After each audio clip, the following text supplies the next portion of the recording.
Hi, I'm Dr. Callum Fitzgerald, half chef, half scientist, half mathematician, and this episode of BLUESHELLED has been brought to you by the fast forward button.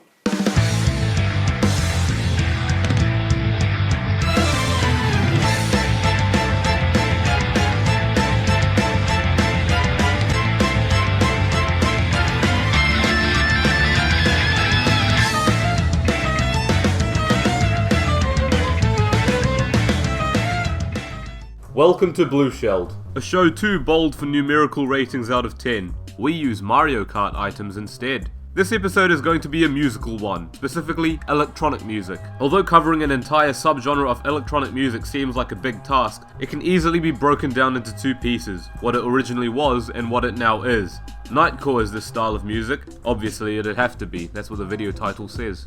Nightcore as a musical subgenre was first thought to be borderline decent.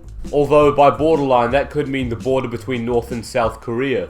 Nowadays, electronic music is as popular as it's ever been in the mainstream. Electronic dance music, or EDM as it's called, is pretty much a staple for the Billboard Top 100, and in some cases, even the Top 10. Especially with this year's biggest hit song being the Chainsmokers single, Closer, featuring political representative of the new Americana party, Halsey, singing some guest vocals. The Chainsmokers, of course, being a remedy for when the music you listen to gets too interesting. I do realise, of course, how diverse electronic music is. It isn't just bleeps and blips, there are also bloops. I do realise I haven't really gotten around to explaining what Nightcore even is yet, and I apologise for that. I'll get to it right after I finish eating this banana.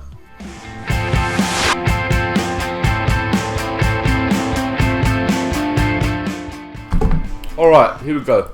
Although Nightcore started in the mid-2000s, its inspirations go at least 2 decades back to the 1980s, when the pumpy and jumpy style of Eurodance was beginning to shoot up and explode. In fact, a lot of things shot up and exploded in the 80s, only this time it hadn't evolved an obliterated spacecraft or a radioactive city. Looking back on the cheesiness of synth-heavy, bassy, rave club-ready Eurodance music is a real gem. I would recommend it. Just YouTube search Eurodance mix and have yourself a lot of fun, absorbing all the cheese like a stuffed crust pizza.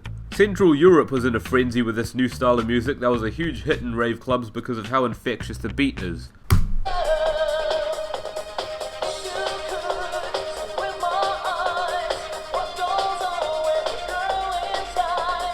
In 2002, 2 Norwegian students named Thomas and Stefan started a little musical project for their class and named it Nightcore to suggest that their music would quite literally be the core of the night. It's a shame because a decade onward it turned into the core of a mushy apple.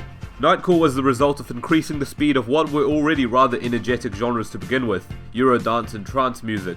The project made rave music even ravier, but it wasn't until around this little blurry gap in the mid-2000s that Nightcore really started to gain popularity on a site called LimeWire, which shut down in 2010, so it's difficult to truly tell when or what was the mustard seed of this whole craze. All we know for sure is that Damn Daddy Do doesn't really fit with Kingdom Hearts footage.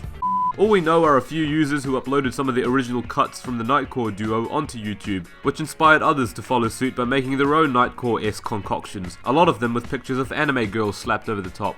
It makes sense, a lot of them sound like characters from Love Live. I guess we've got to actually listen to some of this stuff now. Oh, here we go.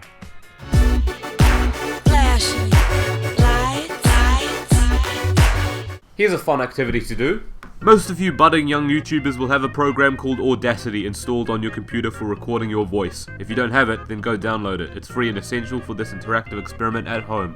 What you want to do is take a favorite song of yours, preferably with lyrics, then open it in Audacity. Now you want to go to that tab Effect, and then change Speed. Speed it up by about 50 to 60%. Congratulations, what you've just done is created a Nightcore song. Alternatively, you could also call this in addition to the stark amount of Alvin and the Chipmunks versions of songs uploaded to YouTube at the time.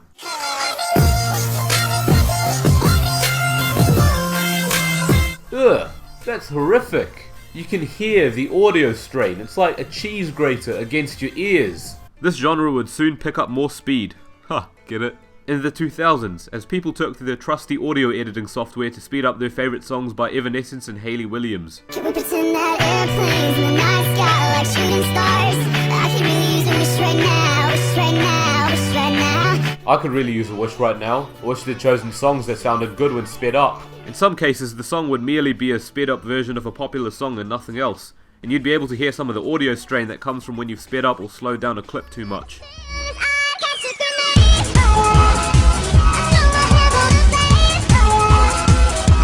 I mean, it still sounds happy, I guess. How about the song Some Nights by Fun?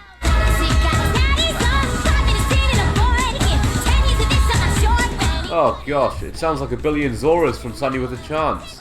The craze was soon picked up by people so eager to start taking the piss. I know I wouldn't have been able to help it.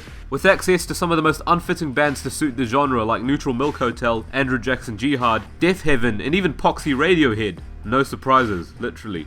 I won't even hesitate mentioning the hilarious Nightcore remix of The Simpsons. It doesn't get better than this. Actually, it does. How?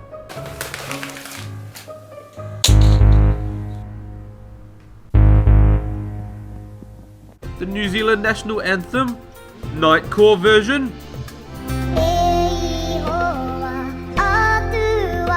What are you doing, Callum? Shh. Show some respect.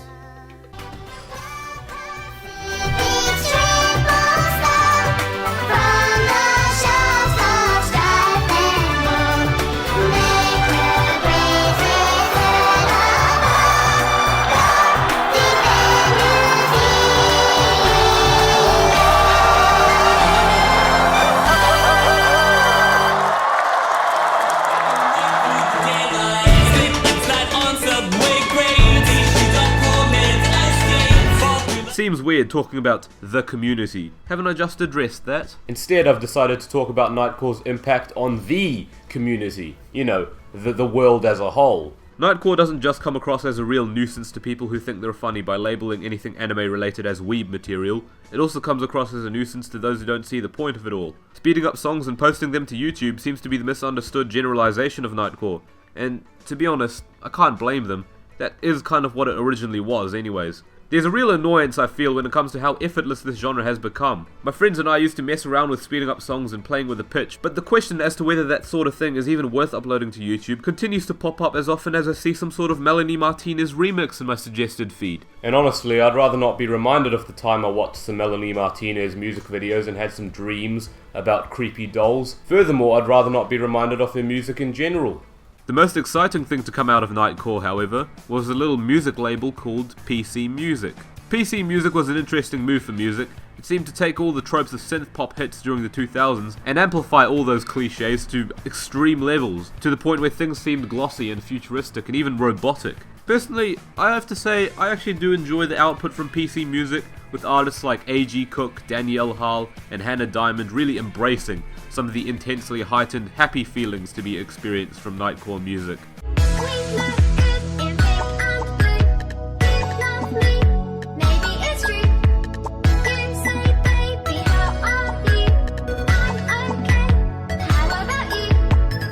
Even Charli XCX couldn't help but join in.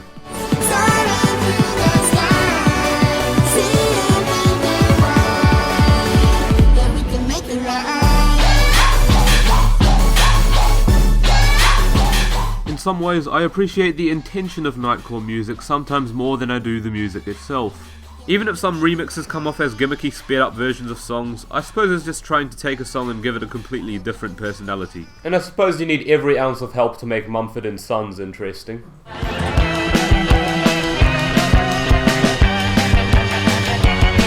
Now that we've talked a fair bit about Nightcore, I reckon the time has come to give it a rating.